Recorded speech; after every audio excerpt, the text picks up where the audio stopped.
প্রবাসীদের কল্যাণে বিরোধী দলীয় নেতার প্রস্তাব নিয়ে এক সুরে কথা বলেছেন জাতীয় সংসদের সরকারি ও বিরোধী দলের সংসদ সদস্যরা। প্রাণবন্ত আলোচনায় উঠে এসেছে প্রবাসীদের নানা সমস্যা ও তা নিরসনে সরকারি উদ্যোগের কথা। আলোচনায় অংশ নিয়ে স্বরাষ্ট্রমন্ত্রী বলেন, রেমিটেন্স যোদ্ধাদের বীরের মর্যাদা দিতে চায় সরকার। আমি অনেকগুলো সংসদে অংশগ্রহণ করার সুযোগ পেয়েছি।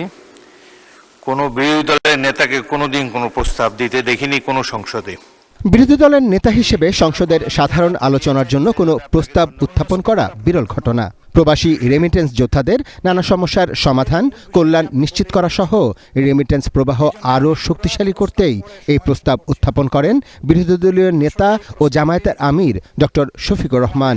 প্রবাসী ভাই বোনদের বেশ কিছু কনসার্ন নিয়ে তার এই প্রস্তাবে প্রাণবন্ত আলোচনায় উঠে আসে প্রবাসীদের নানা দুঃখ দুর্দশার চিত্র।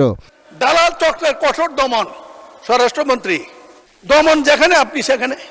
সংসদে প্রবাসী কল্যাণ প্রতিমন্ত্রী জানান, 1 কোটি কর্মসংস্থানের লক্ষ্যে নতুন শ্রমবাজার খুঁজছে সরকার। পাশাপাশি প্রবাসীদের কল্যাণে সরকারের নানা উদ্যোগ তুলে ধরেন পররাষ্ট্র প্রতিমন্ত্রী। বিশেষ করে মিডল ইস্টের বাইরে আমাদের শ্রমবাজারকে ডিসেন্ট্রালাইজ করার জন্য আমরা ইউরোপের পাশাপাশি এশিয়া প্যাসিফিক অঞ্চলেরও কিছু দেশের প্রতি গুরুত্ব দিচ্ছি। পররাষ্ট্র মন্ত্রণালয়ের ইতিহাসে প্রথমবার আমরা একটা মাইগ্রেশন উইং খুলেছি। বাংলাদেশিরা বিদেশে অবৈধভাবে যাক বা বৈধভাবে যাক, তারা যে সমস্যাগুলো ফেস করে সেগুলোকে মোকাবেলা করার জন্য আমরা এই মাইগ্রেশন উইংটা তৈরি করেছি। নিজের প্রস্তাবের উপর আলোচনায় অংশ নিয়ে আবেগঘন বক্তব্য রাখেন বিরোধী দলীয় নেতা। রেমিটেন্স যোদ্ধাদের টাকার মেশিন হিসেবে না দেখতে সবার প্রতি আবেদন জানান তিনি। বিদেশের মাটিতে থেকেই এনআইডি এবং পাসপোর্টের এই জটিলতাটা অতি সহজে কিভাবে নিরসন করা যায়। আর লাশগুলা হয়ে যাওয়ার পরে আমি আল্লাহর নামে দুহাই দিয়ে বলবো, একদিনের জন্য যেন সেই লাশ নিয়ে কোনো টানা হেঁচড়া না হয়।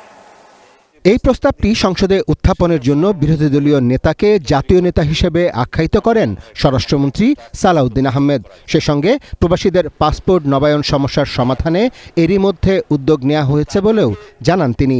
বিমানবন্দর সহ সমস্ত জায়গায় যাতে যথাযথ সম্মান প্রদান করা হয় এবং অগ্রাধিকার দেওয়া হয়, সেই বিষয়টি স্বরাষ্ট্র মন্ত্রণালয়, শ্রম মন্ত্রণালয় মানে প্রবাসী কল্যাণ মন্ত্রণালয় এবং পররাষ্ট্র মন্ত্রণালয় সম্মিলিতভাবে সিভিল এভিয়েশন মিনিস্ট্রি সহ একটা ওয়ার্কিং কমিটি করে আমরা সেই কাজটা করতে পারি, সেটা সরকারি পর্যায়ে। একই সঙ্গে রেমিটেন্স প্রবাহ বাড়াতে ও প্রবাসীদের আরও দক্ষ জনশক্তি হিসেবে গড়ে তুলতে কর্মমুখী শিক্ষা বিস্তারের উদ্যোগ নেওয়া হয়েছে বলেও জানান স্বরাষ্ট্রমন্ত্রী সালাউদ্দিন আহমেদ।